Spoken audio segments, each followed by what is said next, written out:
दोस्तों, हमें जिंदगी में वैकेशन की जरूरत क्यों पड़ती है? क्यों लगता है कि यार अब थक गए हैं, परेशान हो गए हैं, चलो वैकेशन पे चलते हैं? पता है क्यों? क्योंकि हमें हमारी कसायों ने जकड़ रखा है। और कसाएं पता है क्या होती हैं? क्यों नहीं ऐसा हो सकता है कि हम अपने अहम पे कंट्रोल कर लें, अपनी मान कसाय पे कंट्रोल कर लें? क्यों नहीं ऐसा हो सकता है कि हम हमारे लोभ पे विजय प्राप्त कर लें? क्यों नहीं ऐसा हो सकता है कि हम अपने क्रोध को थोड़ा कंट्रोल कर लें? पता है आपको, थोड़ी ईर्ष्या कम कर लें। हम रेस करें ना तो अपने आप के साथ करें, किसी और के साथ ना करें। हमारी जिंदगी में ये सब चीजें इतनी इन्वॉल्व हो गई हैं कि हम अपने आप को इनसे अलग देख ही नहीं पाते हैं। हमें लगता है कि बस यही सब कुछ है, वो हमारे ब्लड में आ गया है, पर पता नहीं चलता है कि हम कितने फ्रस्ट्रेटेड हो जाते हैं, कितने थक जाते हैं, कितने परेशान हो जाते हैं इन सब चीजों के कारण। आपको लग रहा होगा मैं कुछ पता नहीं कौन से संत महात्माओं की और आध्यात्मिक और धार्मिक बातें कर रहा हूं। ऐसा नहीं है। हमारे संत महापुरुष जो हुए हैं, आप उनकी जिंदगी को देखो तो सही जरा। मैं पूछता हूं, गांधी जी को किसी से ईर्ष्या थी?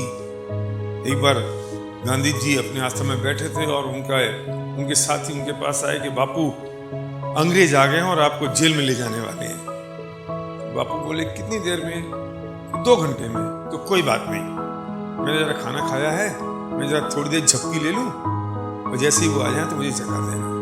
आप सोच सकते हो हमारे साथ ऐसा कभी हो सकता है कि हमें अगर कोई पुलिस वाला जेल ले जाने के लिए हो और हम कहेंगे जरा हम झपकी ले ले? हमें नींद आ सकती है?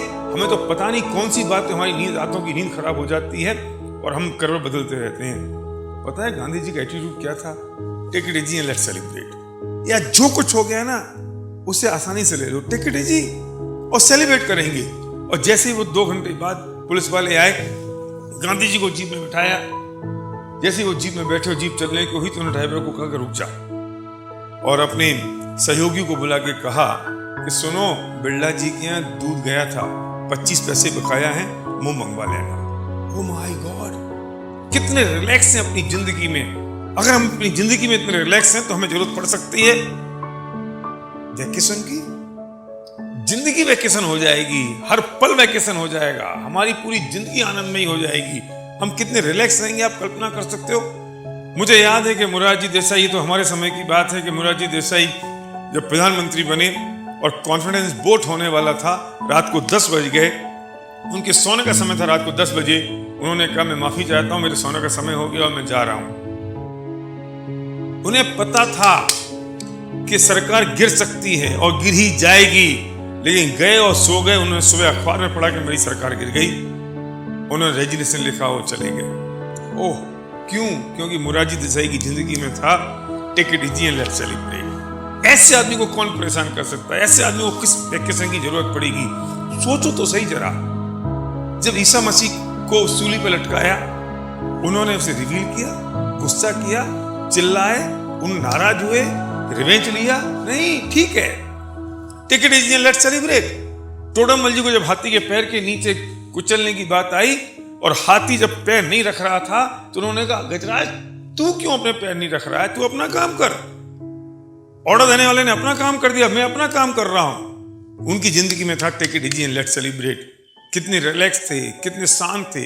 आप सोच सकते हो जब सुबह राम को राजपाट मिलने वाला हो, रात भर से तैयारियां चल रही हो और सब बिल्कुल प्रिपेयर्ड है, और उस वक्त दशरथ आगे कहते हैं कि राम तुम्हें 14 साल के लिए वनवास जाना है।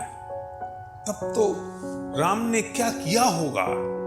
अगर राम की जगह हम होते तो हम क्या करते? जरा सोचो तो सही।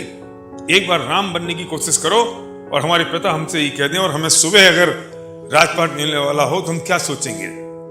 लेकिन राम ने कहा ठीक है, जो आ गया पिताजी।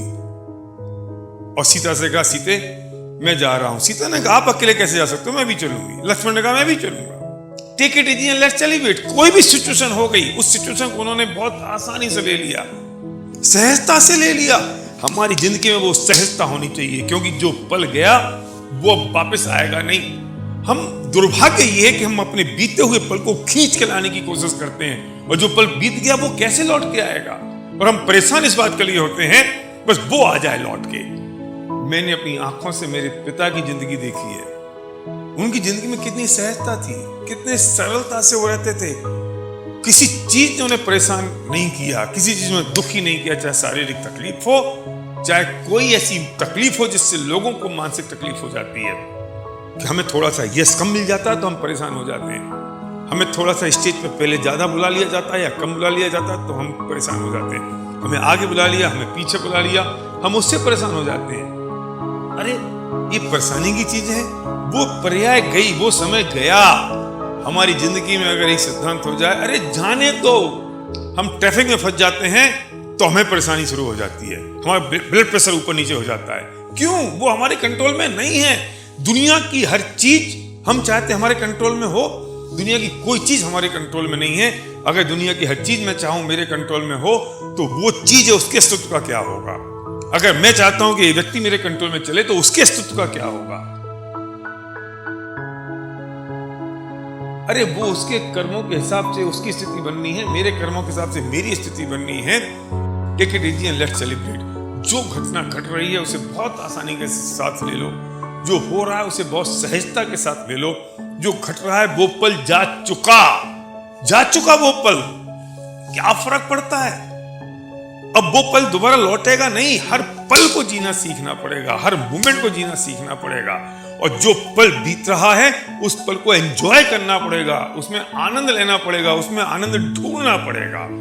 क्या फर्क पड़ता है? हर चीज में सहमति नहीं हो सकती। सरदार पटेल की हर बात की सहमति नेहरू जी से और गांधी जी से नहीं होती थी उनकी, लेकिन उनका पर्पज उन्हें पता था कि मेरी जिंदगी का पर्पज क्या है। पर्पज है मुझे स्वतंत्रता चाहिए, पर्पज है आजादी चाहिए। अगर बापू से कुछ बात नहीं बन रही है, पंडित जवाहरलाल नेहरू से अगर नहीं बन रही है तो कोई बात नहीं, जिस बात पे नहीं बन रही है वो बात अलग हो गई, बाकी जिंदगी आगे बढ़ाओ। मैंने सरदार पटेल के पत्रों में देखा है, उन्होंने बापू को चिट्ठी लिखी है, सम्मानीय बापू, आपकी इस बात से मैं असहमत हूं लेकिन फिर भी मैं आपके साथ हूं। ये एटीट्यूड की तरीका हो सकता है हमारे पास। ऐसे व्यक्ति को जिंदगी में कौन परेशान करेगा? ऐसे व्यक्ति को जिंदगी में कौन रोक सकता है उसको आनंद भोगने से? इसलिए मैं कहता हूं जिंदगी में वेकेशन की जरूरत नहीं है, पूरी जिंदगी ऐसी जीनी चाहिए जिससे हर पल हमारा वेकेशन जैसा हो। हमें रिलैक्स करने की जरूरत नहीं है, पूरी जिंदगी ऐसी बीते जिससे हम हर पल हर मोमेंट को हम एंजॉय कर सकें। दोस्तों, हमारी जिंदगी में से झूठ का नाम और निशान मिट जाना चाहिए। और मायाचारी, ओहो, हमें पता भी नहीं चलता है कि हमने कब ये छल कपट कर लिया, कब मायाचारी कर ली, और हम सबसे ज्यादा उसी से ही परेशान रहते हैं। किसी से कुछ और कह दिया, किसी से कुछ और कह दिया, मन में कुछ और है, जवान पे कुछ और है, सोच कुछ और है।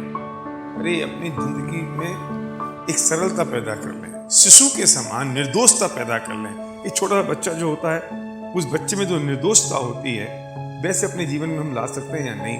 उतनी सरलता हम अपने जीवन में ला सकते हैं या नहीं? जरा सोचो तो सही। जब वो बच्चा हंसता है ना तो कितने खिलखिलाहट से हंसता है, कितनी प्रसन्नता के साथ हंसता है। और हम तो हंसते भी ऐसे हैं जैसे नाप के हंस रहे हो कि किसके सामने कितना हंसना है, किस सामने कितना बोलना है। जीवन में सरलता होगी ना तो लोग तुमसे आकर्षित होंगे, और जब जीवन में सरलता होगी ना तो तुम कभी भी टिट फॉर टैट नहीं करोगे, तुम करोगे हमेशा टिट फॉर एजिटेट। क्यों करना है टिट फॉर टैट? सामने वाले ने अपना काम कर दिया है और मैं अपना काम करूंगा। अगर मैं भी टिट फॉर टैट कर रहा हूं तो उसमें उनमें क्या फर्क रहा? अगर उसने कोई गलती करी तो मैं उस गलती पे गलती और कर दूं तो होगा क्या? अगर उसने इतनी कसाएं पाल के रखी तो उतनी कसाएं मैं भी पाल लूं। जिंदगी में टिट फॉर टैट मत करना, जिंदगी में हमेशा टिट फॉर एजिटेट करना। लोग तुम्हारी आलोचना करेंगे, तुम आलोचना की चिंता मत करो, क्योंकि आलोचकों के कभी भी स्मारक नहीं बने हैं, लोगों ने उन्हें पूजा नहीं है। तुम क्यों चिंता करते हो? उन्हें अपनी जिंदगी से निकाल दो, हटा दो। किसी ने कहीं पे कोई आलोचना करी और हम उससे परेशान हो गए, हमारी जिंदगी बर्बाद हो गई, और वो तो क्या हुआ कि निपट गया और हम उसके पीछे लगे पड़े। हमने बातों को पकड़ के रखा हुआ है। छोड़ो ना, जाने दो ना, क्या फर्क पड़ता है? किसकी आलोचना नहीं हुई इस दुनिया में? किसकी नहीं हुई? हर व्यक्ति की आलोचना हुई है, हर व्यक्ति के विरोधी खड़े हुए हैं। देख लो, चाहे राम के हो, चाहे गांधी जी के हो, चाहे आपके पड़ोसी के हो, चाहे आपके हो, तो क्यों चिंता करना है? बस आपकी जिंदगी सिद्धांतों पर हो, आपकी जिंदगी प्रिंसिपल बेस हो, आपकी जिंदगी में सच्चाई, ईमानदारी, ऑनेस्टी और ट्रांसपेरेंसी हो, फिर कोई कुछ भी करने दो ना, क्या फर्क पड़ता है? और जब हमें फर्क पड़ता है और हम टिट फॉर टैट की बात करते हैं तो हमारी जिंदगी खराब होती है।